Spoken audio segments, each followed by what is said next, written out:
समय का पहिया जब घूमता है तो कभी कभी अपने पीछे ऐसी तबाही छोड़ जाता है जिसे देखकर इंसान की रूह कांप जाए। कबीर को गुरुजी के दिव्य न्याय पर भरोसा तो हो गया था, लेकिन नियति इतनी जल्दी शांत बैठने वाली नहीं थी। कुछ ही महीनों में उस हंसते खेलते और खुशहाल नगर की दुर्दशा ऐसी हुई मानो यहाँ साक्षात काल का पहरा लग गया हो।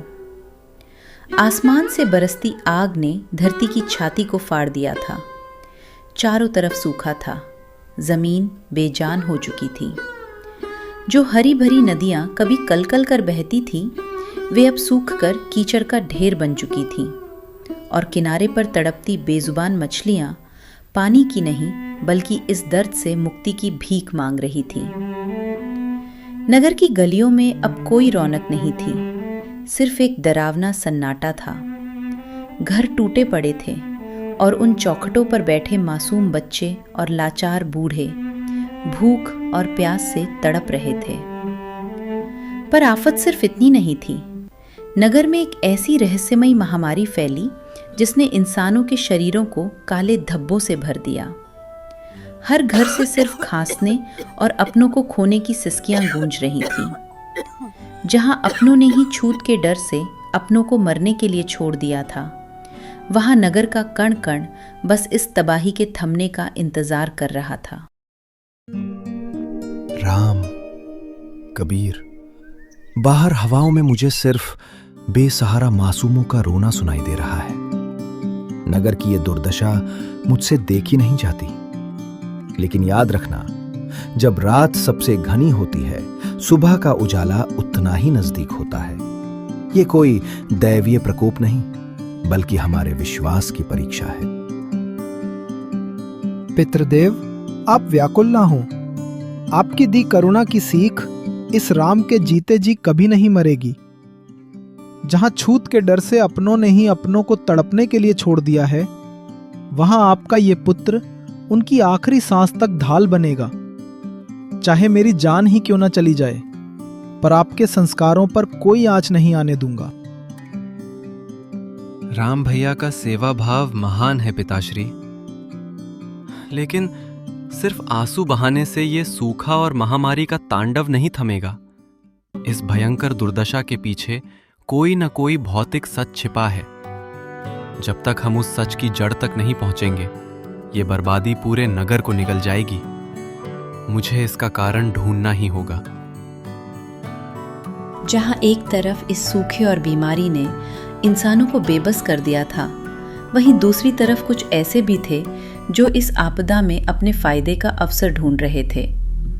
नगर के लोगों के इसी डर का फायदा उठाने आया तांत्रिक भद्रकाल, और उसके बाहुबल की ताकत बनकर साथ खड़ा था नगर का सबसे निर्दयी पहलवान महाबली भीमसेन।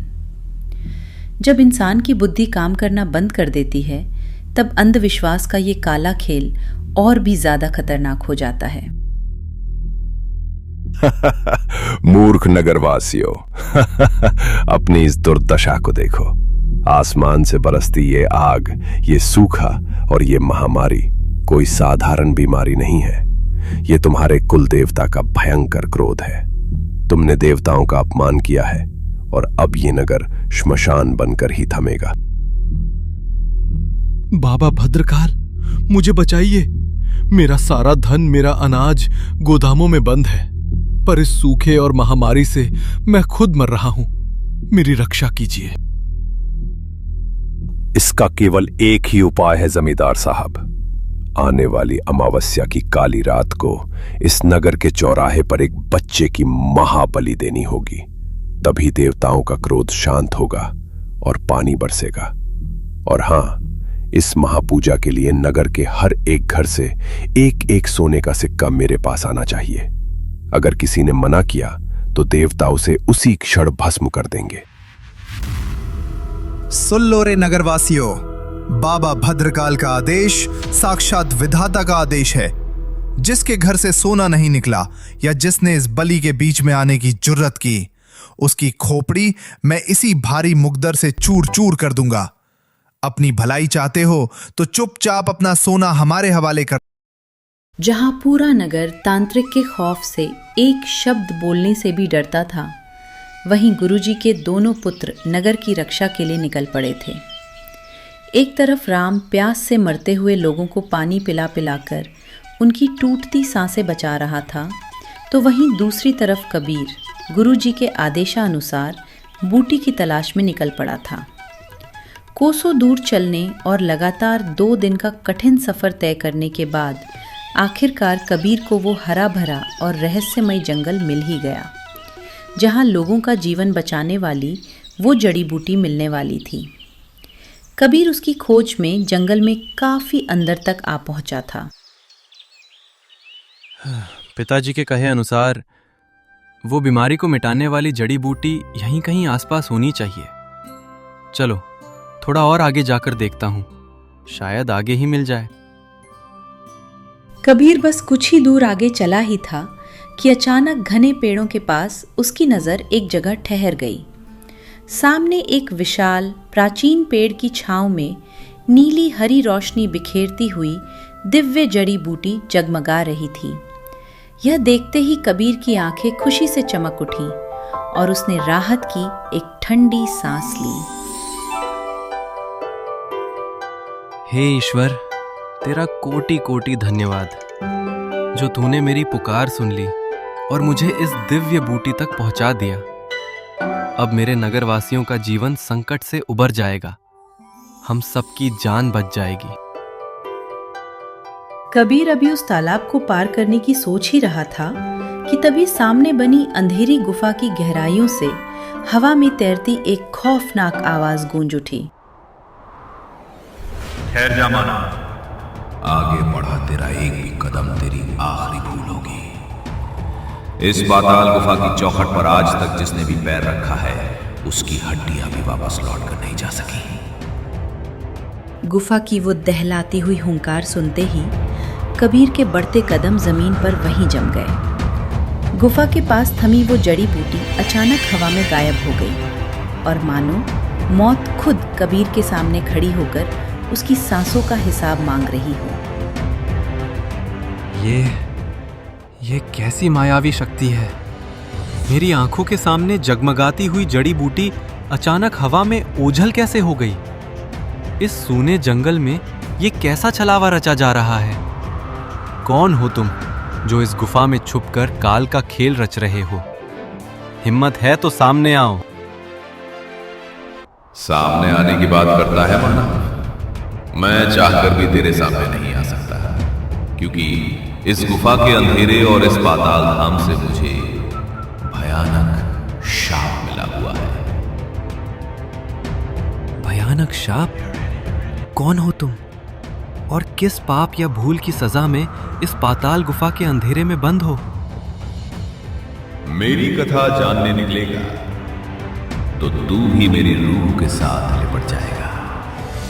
न कोई मुझे देख सकता है, न मैं इस अंधेरे से रिहा हो सकता हूं। यहां केवल एक ही सच है, ये बूटी और इसे पाने की कीमत। कीमत? कैसी कीमत? बोलो रक्षक, ऐसी कौन सी कीमत चुकानी होगी मुझे इस बूटी को पाने के लिए? तुम्हें मेरे एक प्रश्न का जवाब देना होगा। अगर दे दिए तो ये बूटी तुम्हारी होगी, और अगर न दे पाए तो तुम्हें यहां से खाली हाथ जाना होगा। स्वीकार है मुझे आपकी यह शर्त। पूछिए रक्षक देव, क्या है आपका वो प्रश्न? तो सुनो, वो कौन सा अदृश्य अस्त्र है जो बिना ढाल के हर बार रोक लेता है, बिना छुए बड़े से बड़े दंभी को झुका देता है, और जिसे खोने के बाद इंसान जीवित होकर भी मृत समान हो जाता है? हे रक्षक देव, आपका यह प्रश्न कठिन अवश्य प्रतीत होता है, पर इसका उत्तर बहुत ही आसान है। जिस अदृश्य अस्त्र की आप बात कर रहे हैं वो कोई अस्त्र शस्त्र नहीं, बल्कि मनुष्य का सत्य और उसका चरित्र है। सत्य के आगे बड़े से बड़ा अहंकारी भी झुक जाता है, और यदि इंसान अपना चरित्र ही खो दे तो वो जीवित होकर भी मृत समान ही तो है। अद्भुत, अत्यंत अद्भुत। तेरे उत्तर से मैं बहुत प्रसन्न हुआ बालक। ले जा ये बूटी और जाकर अपने नगर के लोगों के प्राण बचा ले। रक्षक के शब्द पूरे होते ही गुफा की हवा एकदम शांत हो गई और वो दिव्य बूटी अपनी जगह पर फिर से वापस लौट आई। कबीर ने बेहद सम्मान से उसे अपने हाथों में थामा, चेहरे पर एक सुकून भरी मुस्कान सजाई और खुशी खुशी अपने नगर की ओर चल। बस बड़ी माँ, थोड़ा सा धैर्य और रखिए। कबीर संजीवनी लेकर आता ही होगा और आप सबकी सांसें लौट आएंगी।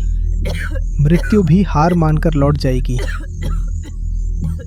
इधर राम अपनी आखिरी सांस तक अपनों के प्राण बचाने की जंग लड़ रहा था और उधर नियति एक अलग ही खेल रच रही थी।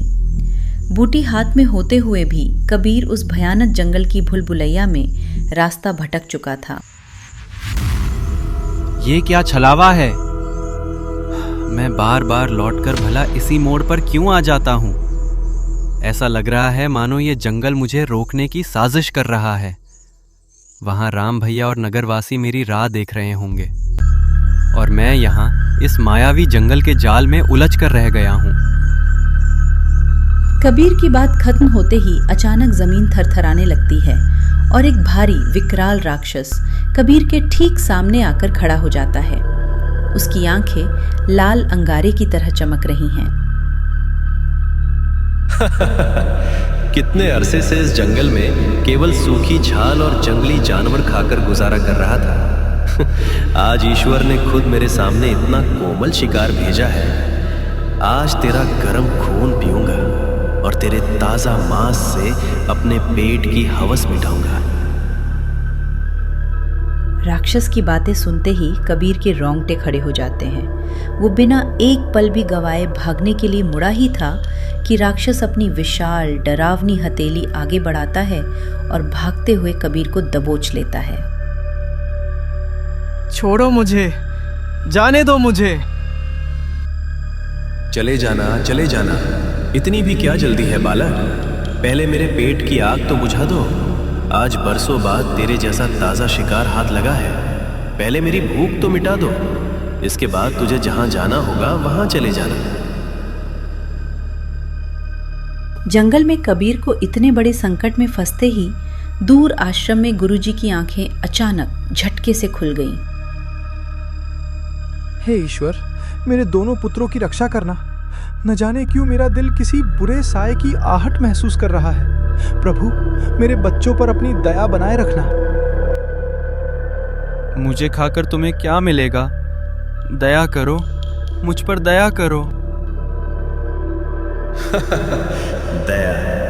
राक्षसों के शब्दकोश में दया नाम का कोई शब्द नहीं होता। तूने इस जंगल में कदम रखकर अपनी मौत को खुद बुलावा दिया है। आज तो तू मेरी भूख मिटाएगा। मुझे खाकर तुम सिर्फ अपनी एक वक्त की भूख मिटाओगे। मुझे मार दोगे तो सिर्फ आज का पेट भरेगा, लेकिन मुझे छोड़ दोगे तो मैं तुम्हारे लिए जिंदगी भर के भोजन का इंतजाम करूंगा। भोजन? बहुत अच्छा याद दिलाया तुमने। तुझे अभी खा गया तो सिर्फ आज का पेट भरेगा, लेकिन 3 दिन बाद तुझे अपने दानवराज के चरणों में सौंपूंगा तो वो शायद खुश होकर मुझे हमेशा हमेशा के लिए अमर कर दे। कबीर समझ चुका था कि इस खौफनाक राक्षस के चंगुल से बचकर भागना अब नामुमकिन है। इसलिए अपनी सूझबूझ दिखाते हुए कबीर ने चुपके से वो दिव्य फूल जमीन पर ही गिरा दिया और अगले ही पल राक्षस कबीर को दबोचकर हवा में गायब हो गया।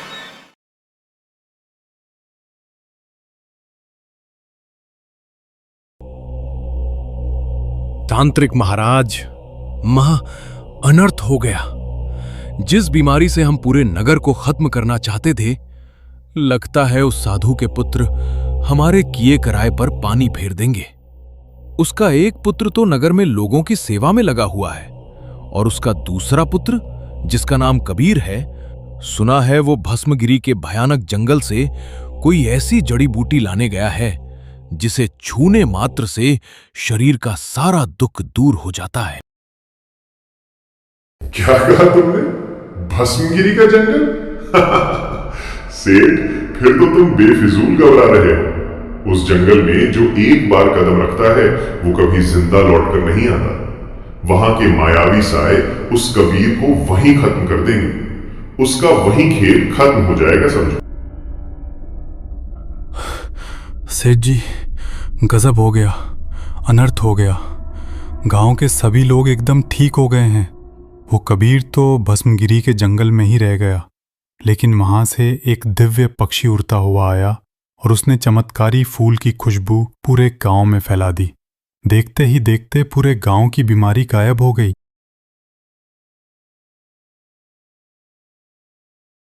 आसमान में उड़ते हुए उस दिव्य पक्षी ने जैसे ही अपनी चोंच खोली, वो अलौकिक फूल चंदनपुर की पावन धरती की तरफ चल पड़ा और जमीन पर गिरते ही जैसे ही उस चमत्कारी फूल ने चंदनपुर की मिट्टी को स्पर्श किया, मानो पूरे गांव में अचानक खुशहाली और जीवन की एक नई लहर दौड़ गई। फूल की जादुई सुगंध हवा में घुलते ही गांव का कोना कोना चमक उठा और महामारी का साया पल भर में गायब हो गया। पिताजी, गजब हो गया। गांव का हर एक बीमार इंसान एकदम ठीक हो गया है। एक दिव्य पक्षी उड़ता हुआ आया और उसने वो अलौकिक फूल चंदनपुर की धरती पर गिरा दिया। उस फूल के छूते ही गांव की सारी बीमारी गायब हो गई। सब खुश है पिताजी, लेकिन कबीर अभी तक लौटकर नहीं आया। मुझे उसकी बहुत चिंता हो रही है। राम की बात सुनते ही गुरुजी के चेहरे पर असीम संतोष और दिव्य मुस्कान छा गई, लेकिन तभी उनकी सांसें उखड़ने लगी और कुटिया का दिया थरथरा उठा। राम की आंखें भर आईं। उसे आभास हो गया कि गुरुजी अपने अंतिम पलों में हैं। अपनी टूटती सांसों के बीच गुरुजी ने अपनी धुंधली होती आंखों से राम की तरफ देखी और बोले,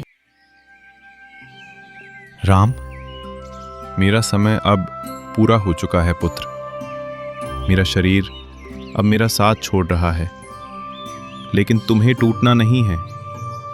इस समय तुम्हें कमजोर बिल्कुल नहीं पड़ना है। कबीर भस्मगिरी के उस भयानक जंगल में फंसा हुआ है और उसे बचाने का पूरा दायित्व अब तुम्हारे ही कांधों पर है। अपने जीवन के इस अंतिम पल में मैं तुम्हें वो सच बताने जा रहा हूं जो मुझे बहुत पहले बता देना चाहिए था, लेकिन कबीर की नादानी और मासूमियत ने मुझे रोक रखा था, वरना उसका इंसानियत पर से भी विश्वास उठ जाता। राम, मैं तुम्हारा सगा पिता नहीं हूं। गुरुजी के मुख से निकला ये सच सुनकर राम के पांव तले जमीन खिसक गई। इससे पहले कि राम कुछ पूछ पाता, गुरुजी ने अपनी टूटती सांसों के साथ अतीत का वो छुपा हुआ पन्ना खोल दिया। उन्होंने बताया कि वर्षों पहले जब वे तुम दोनों भाइयों को नदी से निकाल कर ला रहे थे, तब रास्ते में उन्हें तुम्हारे असली पिता मिले थे।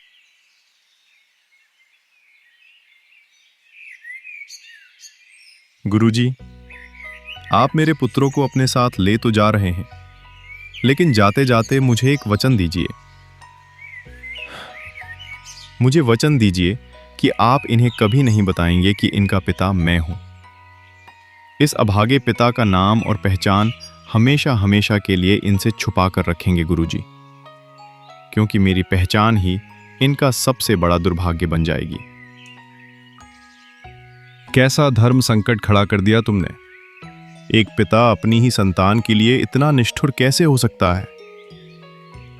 ठीक है, यदि अपनी ही औलाद को बेगाना बना देने में ही तुम्हें कोई भलाई दिखती है, तो मैं तुम्हें वचन देता हूं, जब तक मेरी देह में प्राण रहेंगे, मैं इन मासूमों को कभी ये आभास भी नहीं होने दूंगा कि तुम ही इनके सगे पिता हो। राम के कांधों पर अब पहाड़ जैसी कठिन जिम्मेदारियां थीं। एक तरफ अपने छोटे भाई कबीर की जान बचाना, तो दूसरी तरफ अपने उस निष्ठुर पिता की खोज, ताकि उनसे पूछा जा सके कि आखिर उन्होंने अपने ही मासूम बच्चों को यूं उफनती नदी में मरने के लिए क्यों छोड़ दिया था। और उधर गुरुजी की सांसें सदा सदा के लिए थम गईं। उनके प्राण त्यागते ही कुटिया का दिया बुझ गया और मानो गुरुजी के शोक में अब पूरा आसमान भी रो पड़ा। चंदनपुर की पावन धरती पर मूसलाधार बारिश, कड़कती बिजली और तूफान का तांडव शुरू हो चुका था।